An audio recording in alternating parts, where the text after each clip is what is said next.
Apocalipsis. Porque dicen, pues es demasiadas interpretaciones, demasiados símbolos, etcétera, etcétera. Pero no. El versículo 3 dice: dichosos los que leen y los que oyen las palabras de esta profecía. Todas las cosas en el Antiguo Testamento quedaron selladas, pero el libro del Apocalipsis es un libro que no está sellado y que va a ser revelado a los entendidos de la generación en la que tú y yo pertenecemos.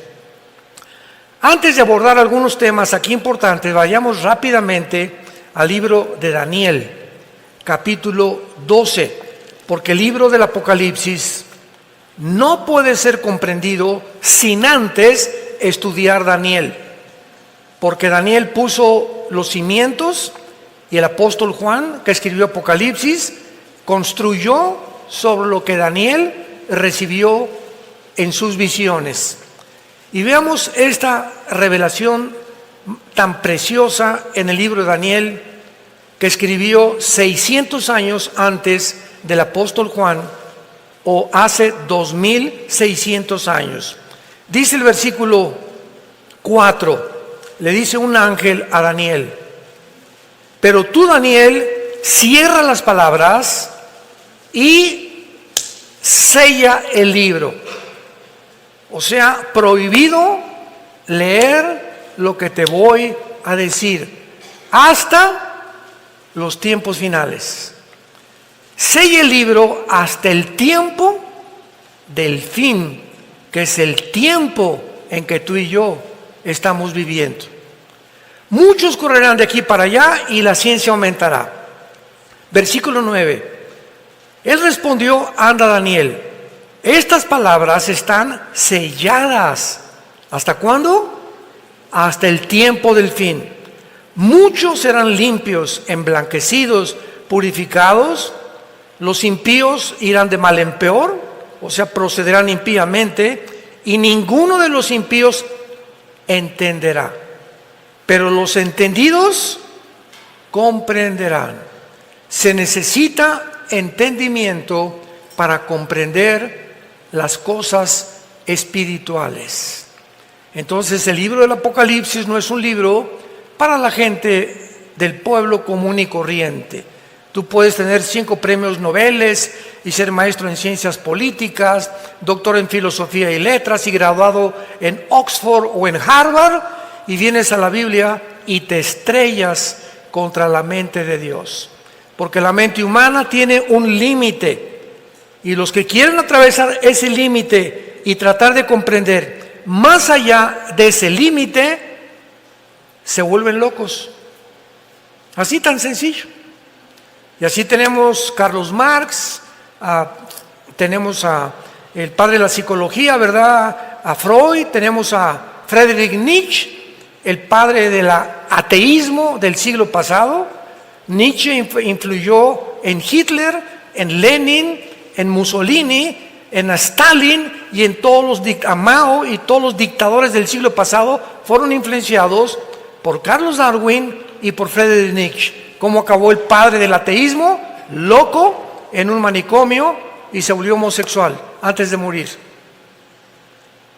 Carlos Marx, pobrecito, ¿verdad?, murió en la pobreza, aunque era un hombre sincero, que postuló una doctrina hegeliana junto con Federico Engels. Vino Nicolás Lenin, él llevó a la práctica el capitalismo y el manifiesto comunista.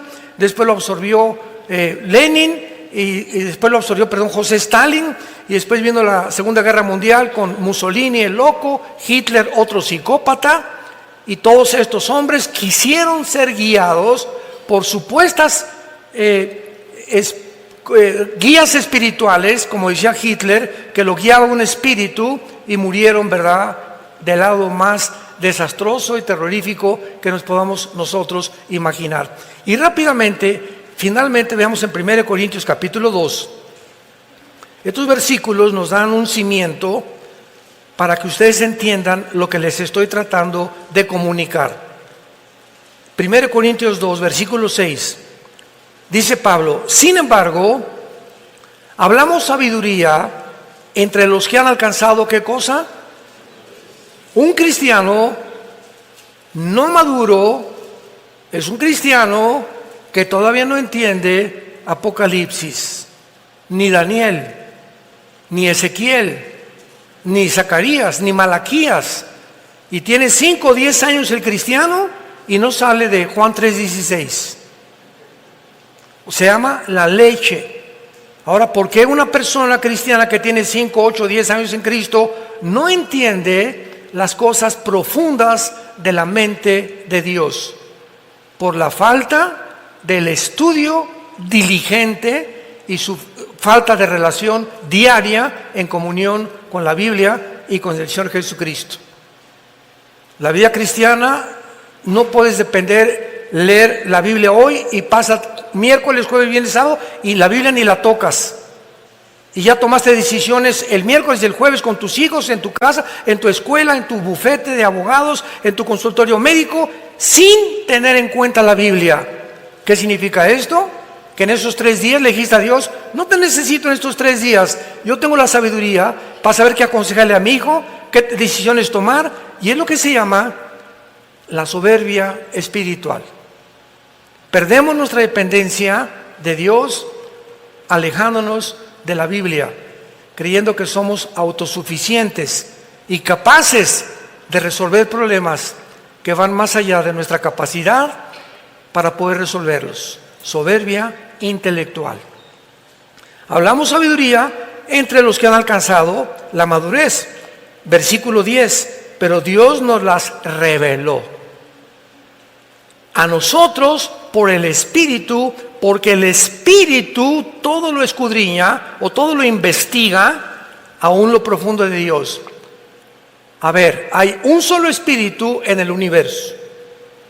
Un solo Espíritu de los billones, los ángeles son espíritus, los serafines, los querubines, los seres humanos, hay billones de espíritus en el universo, pero hay uno solo que posee toda la verdad, se llama el Espíritu Santo, y es el único espíritu que nos puede guiar a la verdad, y el Espíritu Santo siempre va a usar las Sagradas Escrituras. ¿Ves la importancia de tener contacto con la Biblia?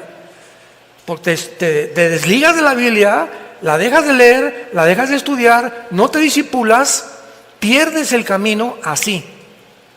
Somos como ovejas que necesitamos un pastor. No hay un solo animal en el mundo que necesite un pastor y que nunca verá sin un pastor más que las ovejas. Escúchame, ¿sabes por qué? ¿Por qué escogió Dios a las ovejas? Como el animal para compararnos con nosotros. No escogió al perro, ni al rinoceronte, ni al caballo, ni a ningún animal. Dios escogió a las ovejas porque son los animales más brutos. Ya te sentiste ofendido, ¿verdad? Son los animales más ciegos. Son los animales más torpes. Son los animales más indefensos de todos los animales que Dios creó. Una oveja no tiene la capacidad de defenderse. Los conejos corren, todos tienen de alguna manera de huir del peligro. Pero las ovejas son indefensas. Deliberadamente la Dios creó para que necesitaran un pastor. Así que nosotros somos igual de semiciegos. Las ovejas no ven de aquí a 5 o 6 metros, pero cuando oyen el callado del pastor que golpea, sí oyen, no ven, pero oyen. Nosotros no vemos a Jesús, pero lo oímos a través de su palabra. No necesitamos ver a Jesús. Cuando prestas oído a su palabra como las ovejas, oyen el ruido, las ovejas siguen el golpeteo del bastón del pastor con las piedras.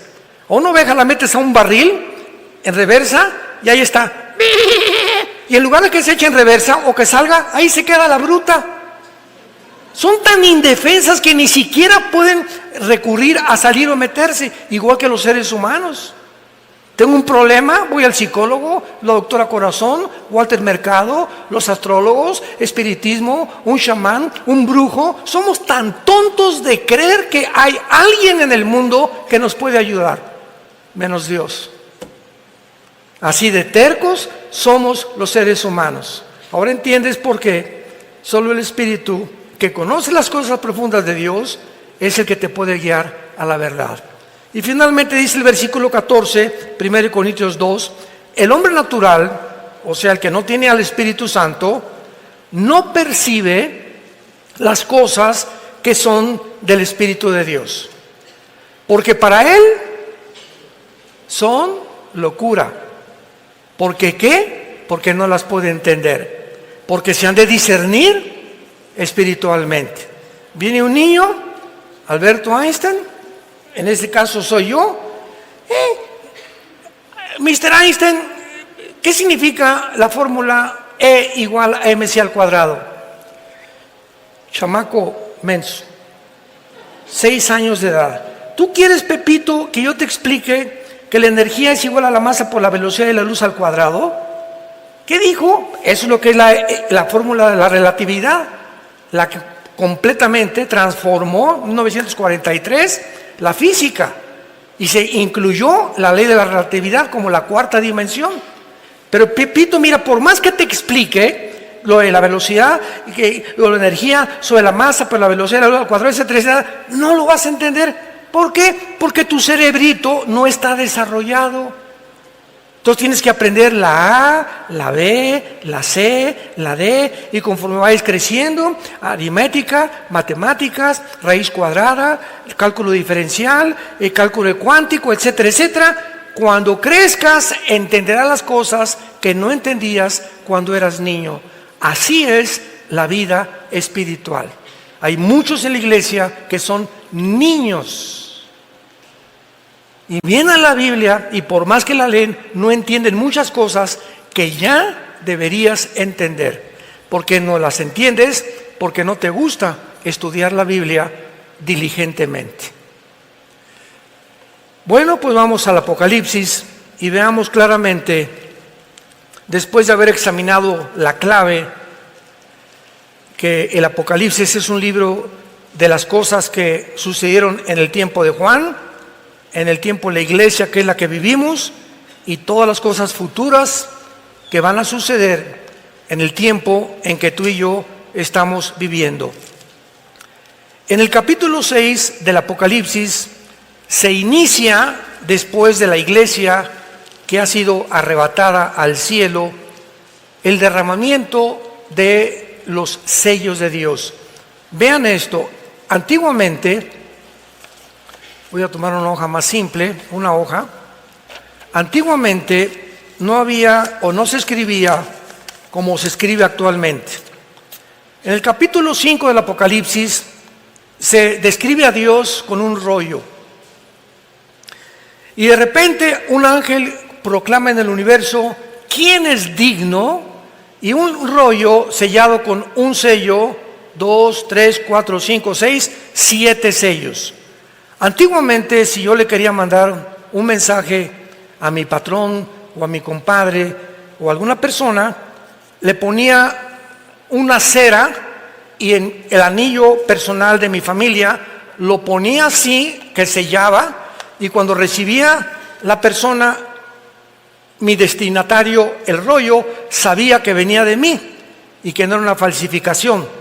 Entonces se sellaban las cartas con sellos de cera. Entonces se describe a Dios con un libro o con un papiro sellado 7 veces. Pero se proclama en el universo, ¿quién es digno en todo el universo? ¿Será la Madre Teresa? ¿Abraham? ¿Isaac? ¿Jacob? ¿San José? ¿Cirindano? ¿San Clotilde? ¿San Agustín? ¿Habrá alguien en los querubines, los serafines, que puedan desatar los sellos? Y se contestó, no hay nadie en el universo digno de abrir los sellos que contienen los 21 juicios de Dios sobre el mundo en el tiempo futuro que estamos viviendo. Y finalmente, el apóstol Juan, que estaba viendo toda esta escena en el cielo, dice, pero vi uno como el Cordero de Dios, que se acercaba al trono de Dios y el Padre le entregaba a Jesucristo, ya resucitado, por haber vencido la muerte, vencido a Satanás y vencido el pecado, Él es el único digno de que pueda desatar los sellos. Y dentro de los 7 sellos se encuentran 7 trompetas y 7 copas. Así que los 7 sellos contienen todos los juicios de Dios, y se abre el primer sello, capítulo 6, versículo 1, un caballo blanco, que simboliza la entrada del anticristo pacíficamente al mundo, convergiendo con Daniel 9:27, confirmando un pacto con los judíos para poder durante 7 años garantizarles a los judíos la protección de sus enemigos. Así comienza la tribulación. La tribulación no comienza con el rapto de la iglesia. El rapto de la iglesia puede ser hoy, en la noche, mañana, dentro de un mes, y puede pasar entre el rapto de la iglesia y la confirmación del anticristo 1 año, o 6 meses, o 3 años. O sea, el rapto no es así y después inmediatamente al otro día comienza la tribulación. Puede haber un periodo intermedio entre el rapto y el inicio de la tribulación, donde todavía Dios continuará después del rapto otorgando su gracia para que muchos acepten a Jesucristo, que entrarán a la tribulación, desde luego, y posiblemente sean bastantes de los 144,000 judíos sellados que aparecen en el capítulo 7. Entonces Cristo quita el primer sello y aparece un caballo blanco. Noten ustedes que tenía un arco, pero con corona y sin flechas. Y si leen Daniel 8, 23 y 25, dice Daniel antes de Juan que cuando el anticristo se manifieste, se va a manifestar como un pacificador, resolviendo problemas enigmáticos, resolviendo el problema del clima, el problema de la pobreza, el problema de la economía, el problema de Europa, tal vez el problema entre Rusia y Ucrania, pero va a ser un mago de maldad, con una sabiduría diabólica, que el mundo no va a tener más que aceptarlo como tú eras la persona que necesitamos como líder en el mundo, y se convertirá en el final dictador mundial. Sin embargo, a los 3 años y medio va a violar esto, y dice el versículo 3, el segundo sello, vi un caballo bermejo. Inmediatamente el anticristo declara la guerra. Y ahí comienza los últimos 3 años y medio, o la gran tribulación. Porque los primeros 3 años y medio es la tribulación, y los segundos, división, 3 años y medio son la gran tribulación. Comienza con la guerra. La invasión de Putin a Ucrania no desatará la Tercera Guerra Mundial. La Tercera Guerra Mundial lo retrata Apocalipsis 16 del 2 en adelante, que se llama el Armagedón.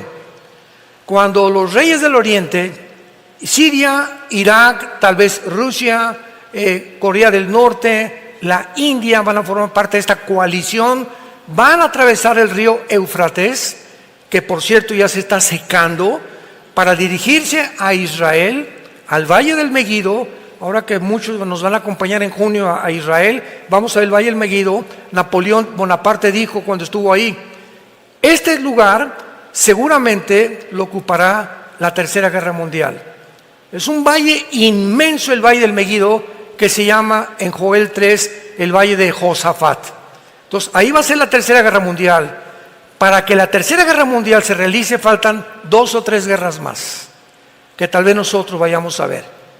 Es posible que este año veamos una guerra de carácter nuclear, no que desaparezca el mundo, pero varias naciones pueden comenzar ya a eliminarse del mapa o del mapamundi humano. Y posiblemente, ¿verdad?, sean un conflicto que pueda desatarse principalmente en el Medio Oriente, porque para que el anticristo surja, Estados Unidos tiene que desaparecer. Y ahorita las 2 potencias que se han enfrentado son Rusia, apoyada por Irán, apoyada por Rusia, apoyada por Siria, apoyada por Irak. Putin tiene todo el apoyo de todas las naciones musulmanas, tanto de los chiitas como de los sunnis, y de casi 8 o 10 naciones del Medio Oriente en contra de Estados Unidos y del ejército de Europa, que es la OTAN, que se formó en 1947 para impedir la propagación del comunismo hacia el norte y el oriente de Europa. Así que ahorita hay un conflicto entre Oriente y Occidente. ¿Quién va a ganar de esta guerra? A fuerza. Rusia o manda bombas a Estados Unidos, y Estados Unidos no tiene la capacidad de detener las bombas de Putin o de Rusia por la siguiente razón. Escuchen con mucha atención. Cuando cayó el comunismo en 1991, Estados Unidos se engrandeció y se ensoberbeció. Ya el comunismo fracasó, ¿ya lo vieron? Ahora el capitalismo, como les hemos dicho, la libertad, el libre comercio, el libre mercado, ¿verdad?, la democracia van a triunfar. Y hasta Rusia algún día, que ya vio que el comunismo no funciona, va a ser democrática. Pasaron no ni siquiera 10 años y comenzó el siglo XXI cuando nombraron al exdirector de la KGB, Putin, como presidente de Rusia. Y Putin surge como exdirector de la KGB como el estratega militar número 1 de la humanidad. Ese chaparrito peloncito que tú ves, que es judoka, cinta negra en judo, y que 3 veces a la semana se mete un agua con hielos y que tiene una condición física extraordinaria, es el estratega militar número 1 en el mundo. Y entonces invade Ucrania porque ve que están rodeando la OTAN a Ucrania con tanques de guerra, y el día que llegaran los de la OTAN a poner misiles en Ucrania apuntando a Moscú, se acababa Rusia. ¿Por qué? Porque en 15 minutos un misil de Ucrania a Moscú llega en 15 minutos y acabarían con Rusia. No lo iba a permitir Putin. Bueno, ustedes ya saben todo este relajo que hubo, ¿verdad? Los Estados Unidos, no podemos permitir esto, sanciones económicas que fracasaron. Europa se hundió más, el dólar se hundió más todavía, porque el rublo y el yuan de China se fortalecieron al rublo ruso, Irán fortaleció con el petróleo a Rusia, y Rusia no le han hecho absolutamente nada las sanciones económicas. Además, Rusia actualmente es la potencia mundial con el mayor armamento nuclear, que no tiene ni Estados Unidos, ni China, ni Corea del Norte, ni ninguna nación del mundo. El armamento nuclear que tienen los rusos supera. Estados Unidos tiene navíos, portaaviones, aviones F-35 de combate, lo que tú me quieras mencionar. Pero la capacidad nuclear de Rusia nadie la supera. ¿Por qué? El presidente Biden tiene un portafolio que contiene los códigos para poder desatar una guerra mundial. Y vamos a suponer que le hablan al presidente Biden. Vemos en los satélites que hay una bomba que salió, parece que o de Corea del Norte o de Rusia, no estamos muy seguros, pero ella va volando a una velocidad supersónica, como el Poseidón, que es la nueva arma de Rusia. Este misil que Rusia enviará a Estados Unidos tardaría 23 o 24 minutos en llegar a Washington o a Nueva York. 23 o 24 minutos. En el portafolio que tiene el presidente de Estados Unidos, tiene que abrirlo y tiene que apretar un botón, dando la orden al ejército, a la Fuerza Aérea y a la Marina de que abran las compuertas para las armas nucleares y contesten el fuego nuclear contra Rusia. Sin embargo, al presidente Biden le tardaría 5 minutos en dar esa orden. Desde el momento que le comunican, abre el portafolio, le dan el código, porque él no tiene el código, es un general que siempre lo acompaña, y ya con el código, y más que ahorita ya el presidente Biden está medio senilidad mental, ¿verdad? Ya tiene reacciones que ya no son normales. ¿Cuánto tardaría? Esos 5 minutos no le bastarían a Estados Unidos para impedir que Rusia explotara su primer misil en Washington o en Nueva York. Además de esto, Rusia tiene un submarino que se llama el Poseidón, que no lo tiene nadie, ninguna armada del mundo entero. Este submarino es indetectable, no se puede rastrear, porque casi todos por medio de ondas del sonido, pues se detectan, ¿verdad? Hay 5 submarinos Poseidón en el Atlántico apuntando a Washington y 5 en el Golfo, en el mar Pacífico apuntando a Los Ángeles y a todo el área occidental de Estados Unidos. Estos submarinos, Estados Unidos ahorita no sabe dónde están. Así que de cualquier manera que sigan arrinconando a Putin, porque también es un monstruo, ¿verdad? Porque han hecho barbaridad y tremenda. No estamos defendiendo a nadie, estamos presentando la realidad. En el momento en que él decida, borra a Estados Unidos del mapa en medio minuto. Solamente neutralizando Washington y Nueva York, se acaba la Casa Blanca, se acaba Estados Unidos. La bolsa de valores desaparece, desaparece la Casa Blanca, desaparecen los senadores, desaparece todo el movimiento político y económico de la nación que hace más de 75 años ha tenido el liderazgo mundial. Y esta es la guerra que el anticristo desarrollará. Estados Unidos no puede permanecer si el anticristo va a surgir como el próximo líder mundial. Él no puede tener competencia. Rusia aparece en Ezequiel 38, la China aparece en Apocalipsis 9 y en Apocalipsis 16. Así que sabemos, de todas esas naciones ahorita, los que van a sobrevivir va a ser Irán, va a ser Turquía, va a ser la Rusia, va a ser la China y las naciones del Medio Oriente. Europa y Querétaro se borrarán del mapa. ¿Por qué lo digo esto? Vayamos en Apocalipsis 6, versículo, a ver el cuarto sello. Apocalipsis 6, versículo 8.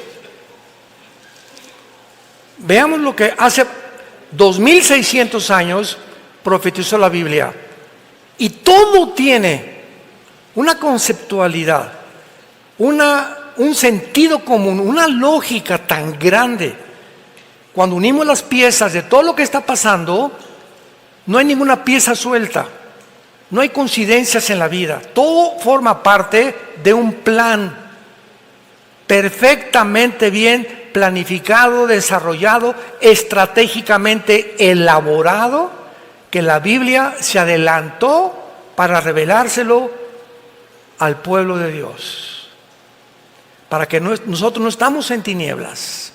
No tenemos por qué vivir en inseguridad. ¿Y si el dólar se cae? ¿Y si el peso? ¿Y si esto? ¿Y si el otro? ¿Y qué?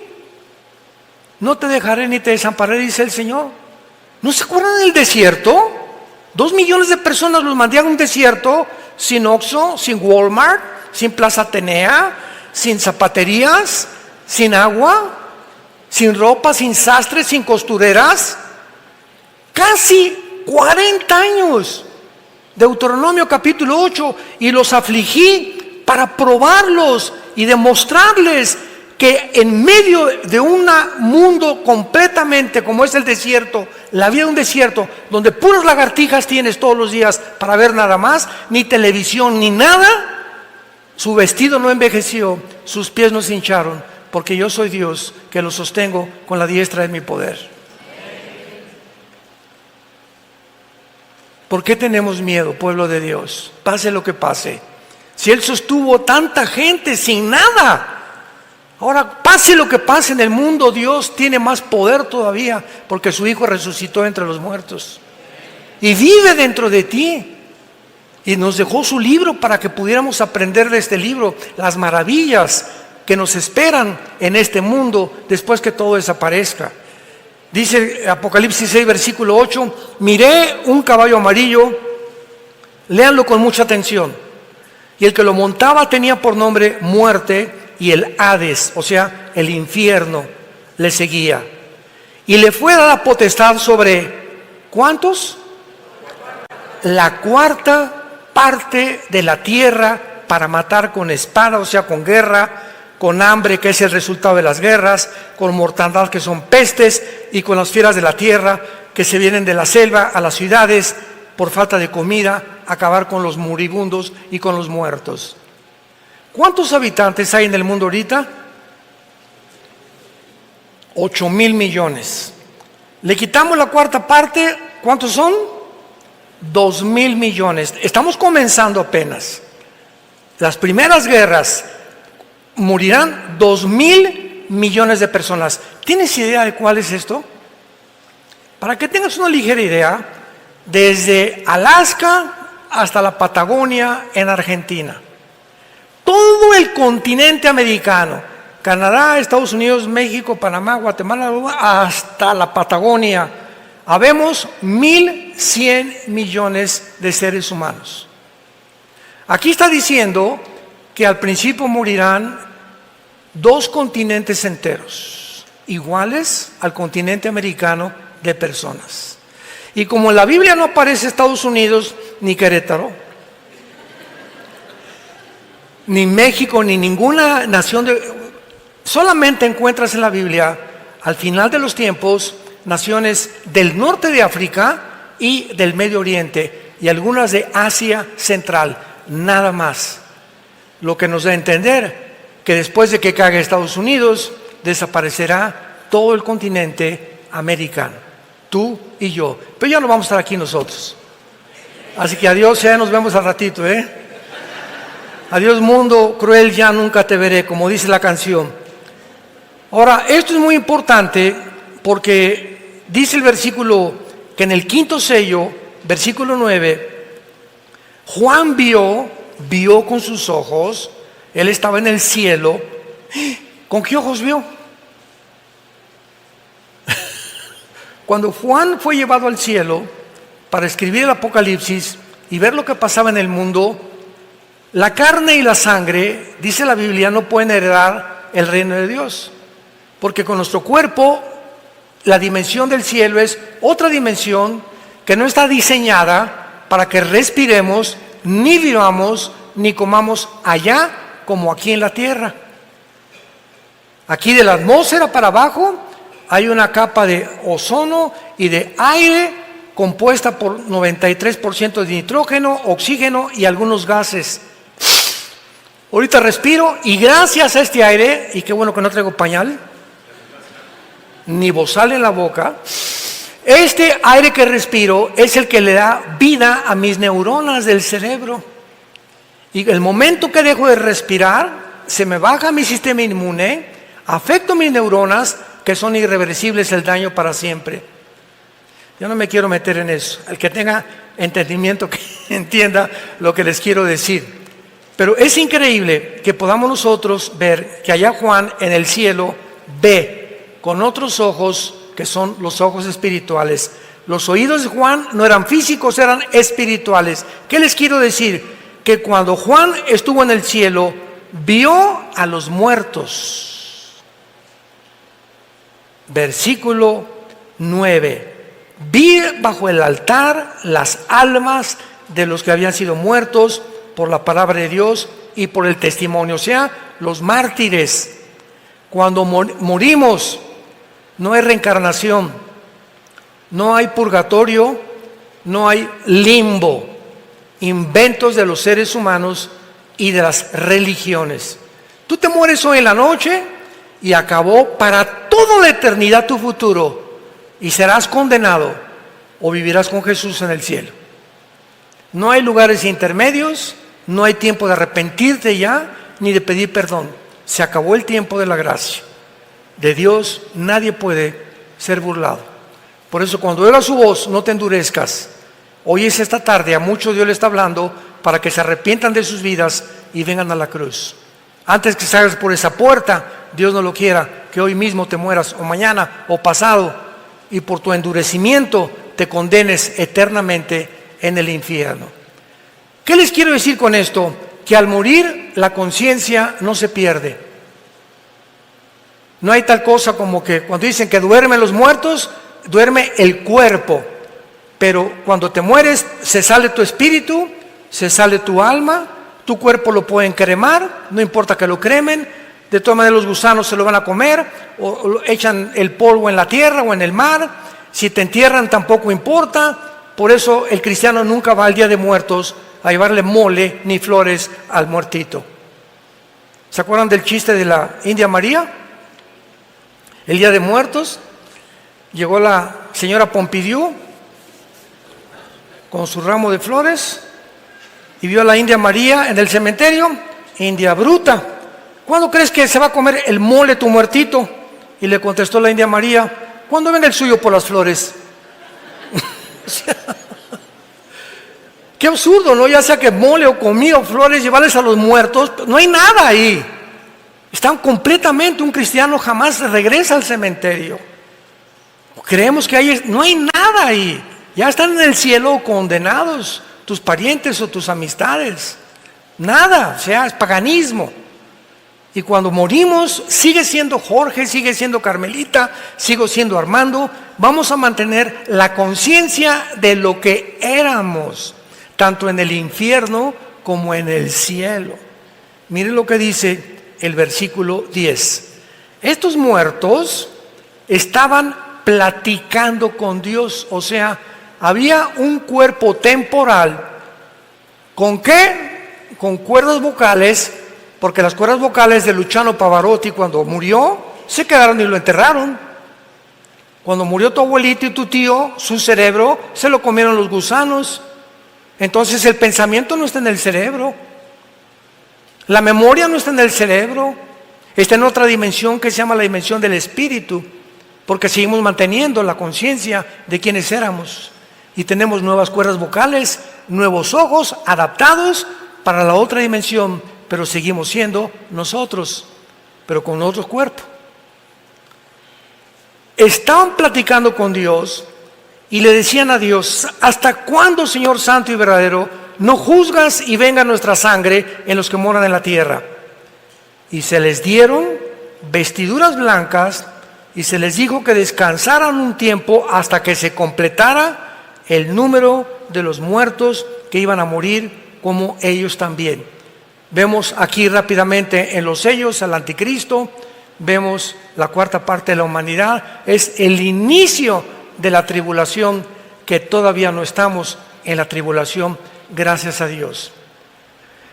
Y así vamos en Apocalipsis capítulo 13, el surgimiento del anticristo marcando al mundo. Este tiempo que pasamos de pandemia fue un ensayo. Se demostró que por primera vez después de la Segunda Guerra Mundial, los experimentos que hicieron con nosotros sobrepasaron a los nazis y a los fascistas que seguían a Mussolini en Italia. ¿Por qué?